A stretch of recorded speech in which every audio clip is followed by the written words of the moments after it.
dosa kecil, itulah rumah bagiku di padang belantara, tempat lindungan yang teduh, bebas dari susah.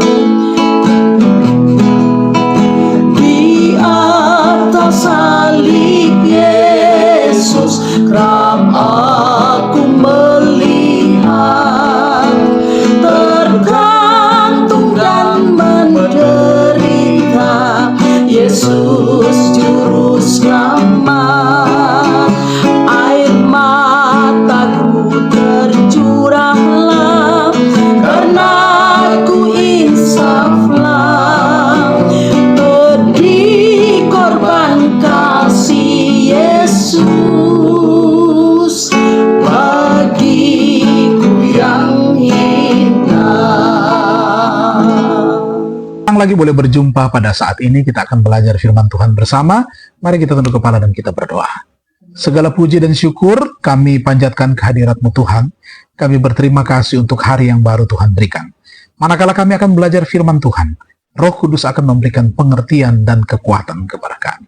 Dalam nama Tuhan Yesus kami persembahkan doa ini. Amin. Nah, perenungan firman Tuhan kita pada saat ini, firman Tuhan yang baik lagi, yang berjudul Raja atas segala raja dan Tuhan atas segala Tuhan. Ayat temanya terdapat dalam Matius 25 ayatnya yang ke-6. Bunyinya, waktu tengah malam terdengarlah suara orang berseru, mempelai datang, song-songlah dia. Oke, kita ikuti akan penjelasannya.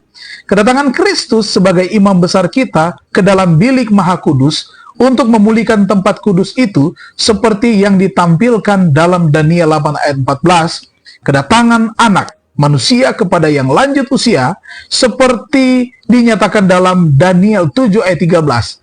Dan kedatangan Tuhan ke dalam baitnya yang diramalkan oleh Meleaki adalah keterangan peristiwa juga yang sama, dan ini juga dinyatakan oleh kedatangan mempelai laki-laki ke pesta pernikahan sebagaimana diterangkan Kristus dalam perumpamaan dari 10 anak darah dalam Matius pasalnya yang ke-25. Dalam musim panas dan musim gugur di tahun 1844, pengumuman mempelai datang, song-songlah dia, telah juga diberikan.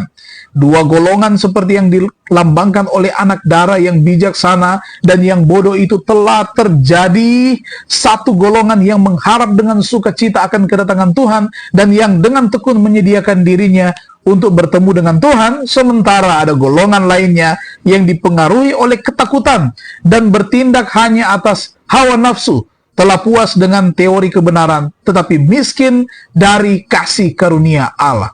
Dalam perumpamaan itu disebutkan bahwa pada waktu mempelai datang, mereka yang telah siap sedia masuk bersama-sama dengan dia ke ruang perjamuan kawin. Kedatangan dari mempelai laki-laki yang ditampilkan di sini terjadi sebelum pernikahan. Pernikahan itu, saudara, melambangkan penerimaan oleh Kristus kerajaannya. Kota suci, Yerusalem baru, yaitu ibu kota dan sebagai cerminan kerajaan itu, disebut sebagai pengantin perempuan, mempelai anak domba. Nah, malaikat itu berkata kepada Yohanes, marilah ke sini, aku akan menunjukkan kepadamu pengantin perempuan, mempelai anak domba. Lalu, di dalam roh ia membawa aku, kata nabi itu, dan ia menunjukkan kepadaku kota yang kudus itu, Yerusalem, turun dari surga, dari Allah. Wahyu 21 ayat 9 dan 10. Maka jelaslah pengantin perempuan melambangkan kota suci itu, dan anak-anak darah yang pergi menemui mempelai laki-laki adalah lambang dari jemaat. Dalam kitab Wahyu, umat Tuhan dikatakan adalah tamu pada perjamuan kawin, Wahyu 19 ayat 9. Nah, jika umat Tuhan adalah tamu, tidak mungkin juga melambangkan pengantin perempuan. Kristus, sebagaimana dikatakan oleh Nabi Daniel, akan menerima dari yang lanjut usianya, yaitu kekuasaan dan kemuliaan dan kerajaan. Ia akan menerima Yerusalem baru, ibu kota kerajaannya yang berhias bagaikan pengantin perempuan yang berdandan untuk suaminya. Daniel 7 ayat 14, Wahyu 21 ayatnya yang kedua.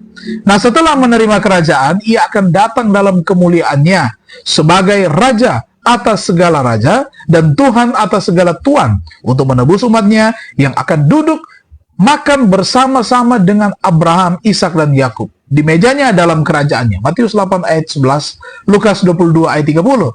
Untuk turut ambil bagian dalam perjamuan kawin anak domba. Saudara-saudara, mari kita renungkan lebih dalam lagi. Bagaimanakah rasanya makan bersama-sama dengan Yesus secara pribadi? Oh, mari kita tunduk kepala dan kita berdoa.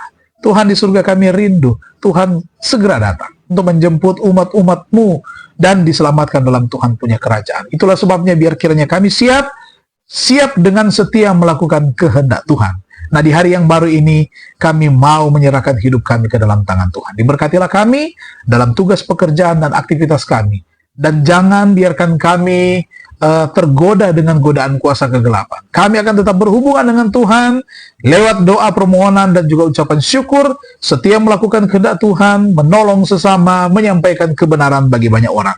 Dan berkat-berkat berlimpah menjadi bagian semua kami yang sudah beribadah bersama-sama, karena kami persembahkan doa ini di dalam nama Tuhan Yesus, Juru Selamat dan Penebus dosa kami. Amin. Terima kasih, Tuhan memberkati kita semua.